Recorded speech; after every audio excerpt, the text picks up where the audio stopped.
هو ليه الشعب المصري بيعمل للناس دي قيمة؟ يعني ليه بتخلي الناس دي ترند؟ ليه كروان مشاكل وليه سوسو وليه كشري وليه الناس دي كلها بتعملهم قيمة ليه؟ ليه بتعملهم الخيار سعر؟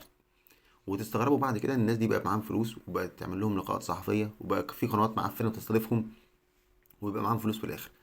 فانتوا ليه بتعملوا كده؟ ليه عشان واحد يقولك بالقنطر ولا واحد قاعد لابوها الشارع اللي وراه؟ تخيلوا واحده بتقول لابوها حاجه زي كده ومع ذلك تبقى ترند، الناس تضحك وتاخدها ماده فكاهيه ان هو ناس يتريقوا والكلام ده كله على الكلمه. فين انتوا بقى؟ فين القيم؟ فين المبادئ؟ فين الدين؟ لا احنا اصلا مبقاش عندنا دين اصلا. يعني تخيلوا كده مثلا واحده تقول كلام قبيح لابوها وتقول له اه والشارع اللي وراه وتعمل الفاظ بمناخيرها كمان ومع ذلك تبقى ترند. إيه احنا بنضيع والله بجد. زمان كان الناس عندها قيم ومبادئ وكانت بتخاف عليها.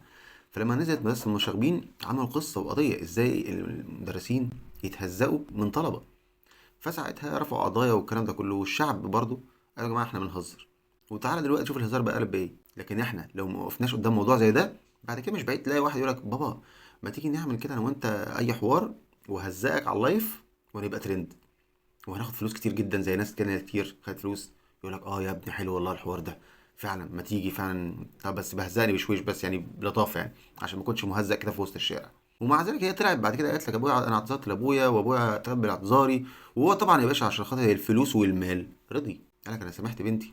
وفي الاول في الاخر انا اب طب يا باشا معلش خصوصياتكم دي في بيتكم ومش مستبعده. بقى ناس كتير جدا دلوقتي خصوصيات بيتهم بقت منشوره على السوشيال ميديا وكله من اجل الفلوس. والله العظيم ده الجاهليه ما حصلش فيها كده. كان بيحترموا الاب وكان بيحترموا الناس. حافظوا على الاجيال اللي جايه عشان محدش يطلع بعد كده يشوف المناظر دي وفي الاخر يحاول يعمل زيها. البلد دي مش هيقوم لها قومه ولا هيطلع منها اي حاجه عدله زي المنتخب كده بالظبط. اتمنى يكون عندكم كرامه وشهامه ورجوله ودين عشان خاطر تخلقوا شعب محترم. ما تعملوش للخيار سعر.